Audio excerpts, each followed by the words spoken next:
हम्म 8 अप्रैल 2026 की सुबह अमेरिकी सेना के कमांडर्स शायद एक बहुत ही विनाशकारी हमले के अंतिम आदेश का इंतजार कर रहे थे। मतलब फारस की खाड़ी में तनाव एकदम अपने चरम पर था। हाँ, बिल्कुल।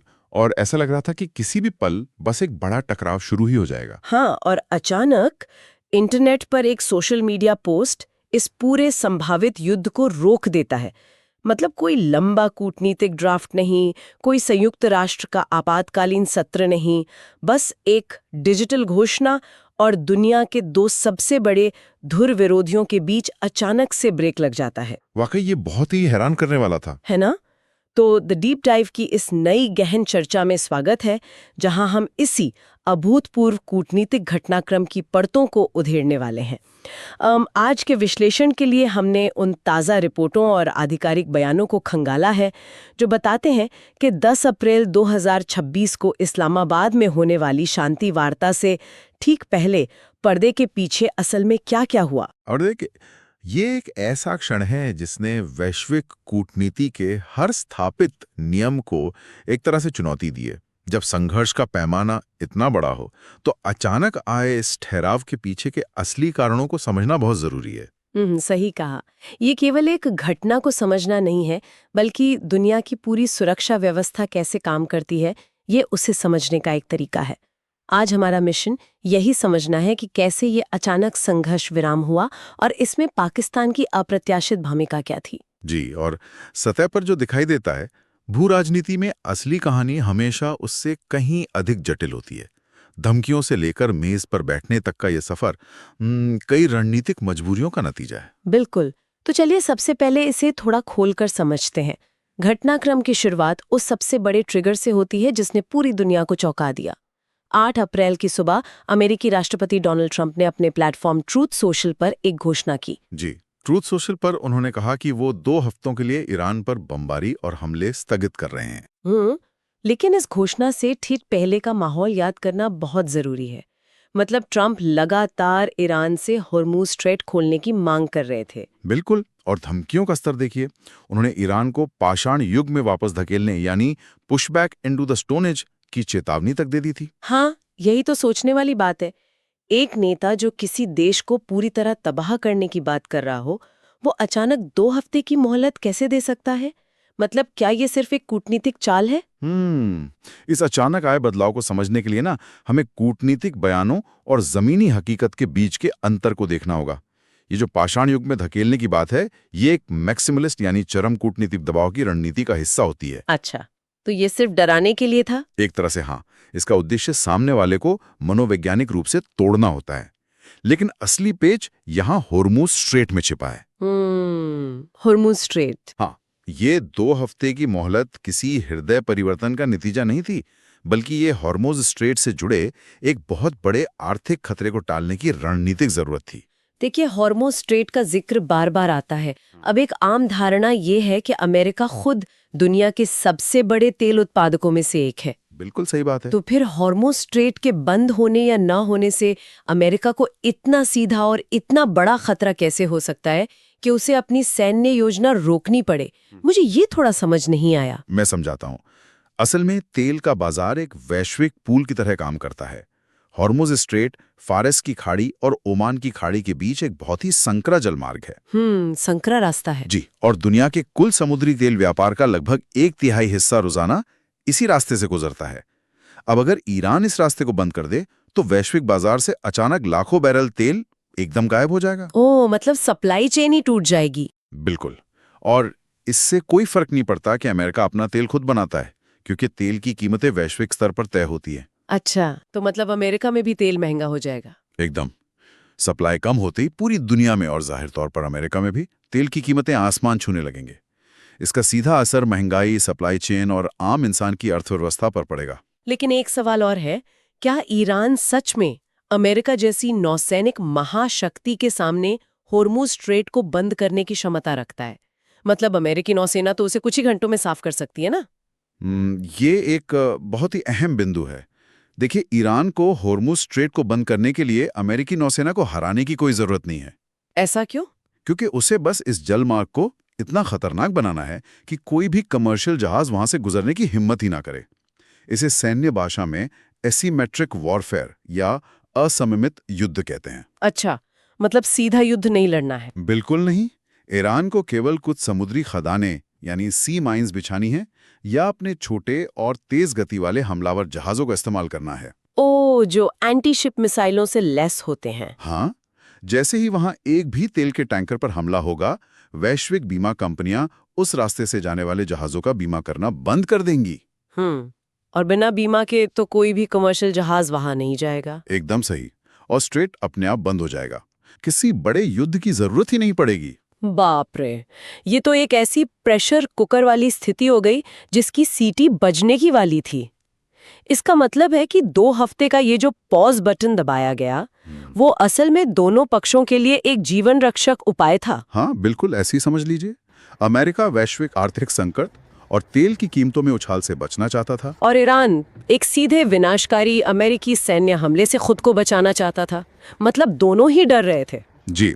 जब दोनों ही पक्ष एक ऐसी खाई के किनारे खड़े हों जहां से गिरने पर दोनों का भारी नुकसान तय हो, तो कोई भी बस एक कदम पीछे खींचने का बहाना ढूंढता है।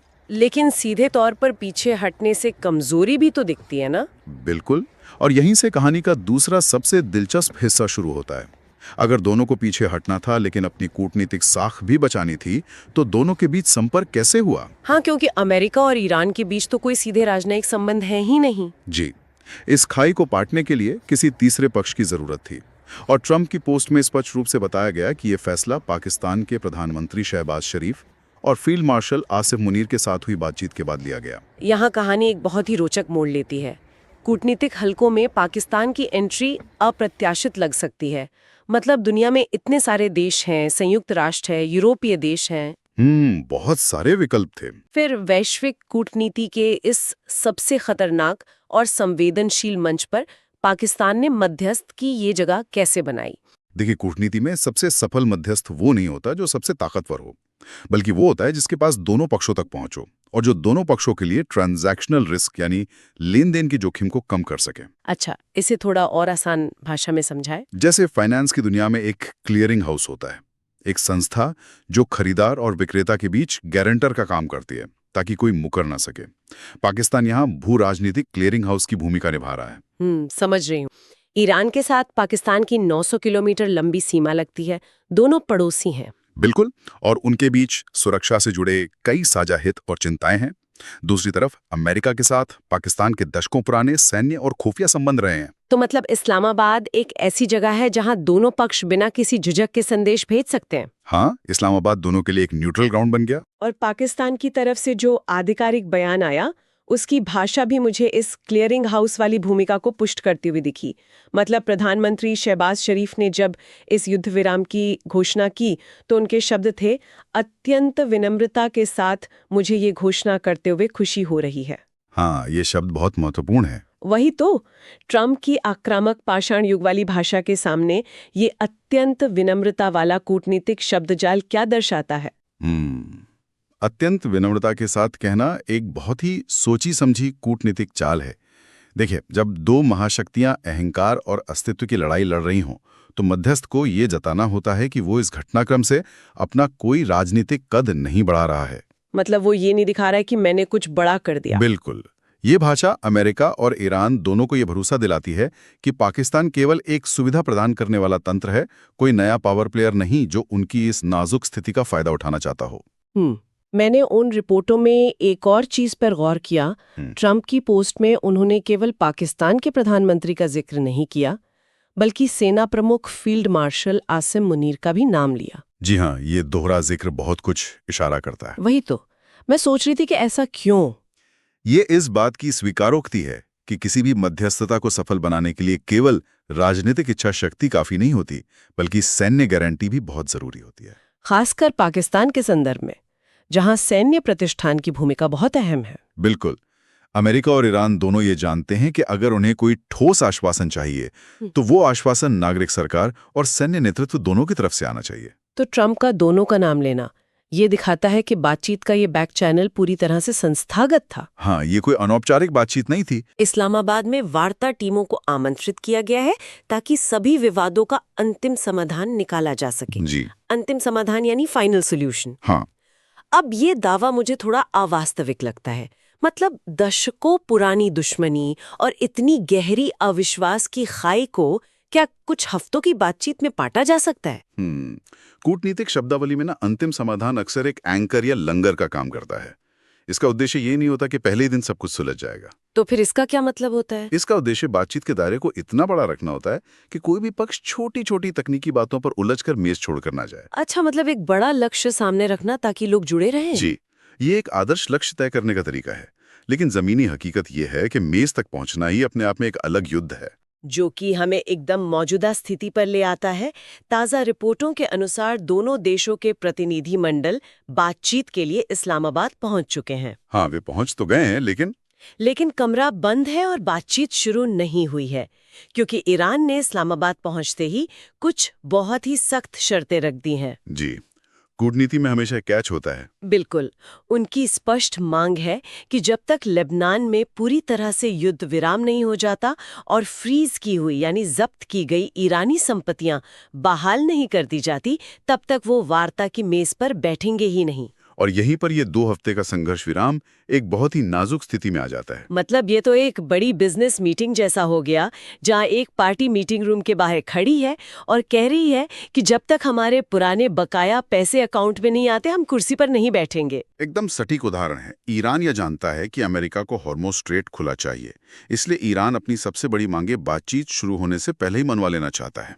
तो क्या ईरान का ये रवैया इस 2 हफ्ते के बेहद नाजुक युद्ध विराम को खतरे में डाल सकता है? चलिए इन शर्तों की यांत्रिकी को थोड़ा और समझते हैं। सबसे पहले, जब्त की गई संपत्तियां। ये बहुत बड़ा मुद्दा है। आमतौर पर लोग सोचते हैं कि विदेशी बैंकों में कोई तिजोरी है जिसे ताला लगा दिया गया है और अब ईरान उस ताले की चाबी मांग रहा है। असल में ये संपत्तियों का फ्रीज होना और फिर उनका बहाल होना काम कैसे करता है? देखिए, वैश्विक अर्थव्यवस्था में संपत्तियां नकद रूप में तो रखी नहीं जाती। हाँ, वो सब डिजिटल होता है। बिल्कुल। ईरान का अरबों डॉलर का राजस्व जो उसने तेल बेचकर कमाया था, वो दुनिया भर के अलग अलग केंद्रीय बैंकों और वित्तीय संस्थानों में डिजिटल खातों में जमा है। और अमेरिका ने उन पर प्रतिबंध लगा दिया।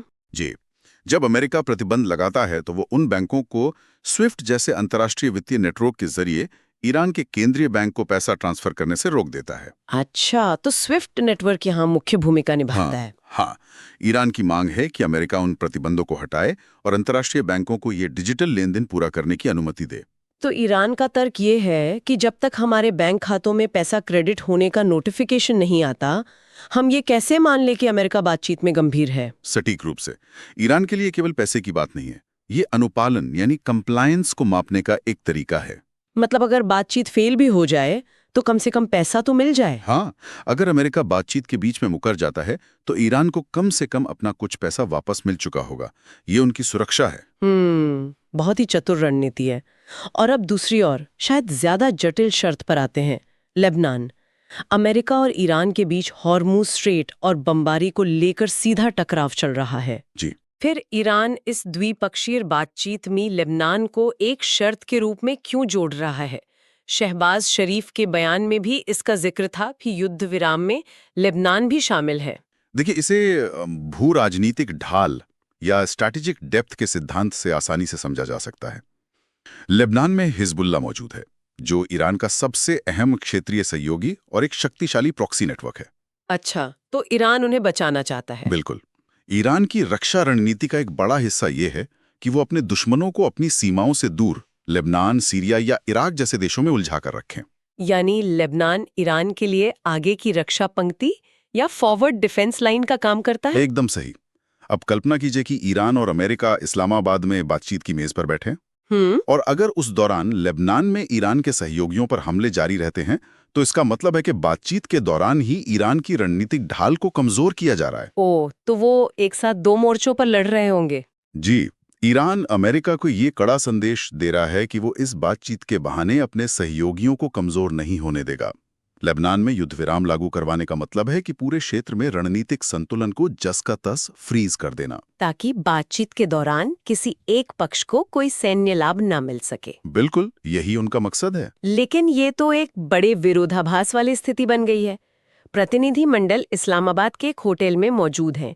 अमेरिका चाहता है कि पहले बातचीत हो, रणनीतिक रियायतें तय हों, और उसके बाद पैसा रिलीज किया जाए और अन्य मोर्चों पर युद्ध विराम को अंतिम रूप दिया जाए। हाँ, दूसरी ओर ईरान कह रहा है कि पहले पैसा बैंक में आए, लेबनान शांत हो, तब हम दरवाजा खोलकर अंदर आएंगे। ये गतिरोध तो इस 2 हफ्ते के पॉज को सच में खतरे में डाल रहा है। बिल्कुल डाल रहा है। और याद रखिए, ट्रंप के पास अब भी वो सैन्य विकल्प मौजूद हैं।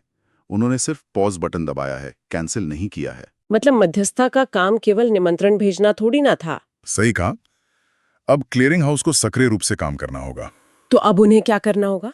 उन्हें एक ऐसा फॉर्मूला खोजना होगा जिसे कूटनीति में सिंक्रोनाइज स्टेप्स या समकालिक कदम कहते हैं। अच्छा, मतलब एक साथ कदम उठाना? जी, यानी कुछ पैसा रिलीज हो और साथ ही कुछ स्तर की बातचीत शुरू हो, ताकि कोई भी एक पक्ष ये महसूस न करे कि उसने बिना कुछ पाए सब कुछ दे दिया है।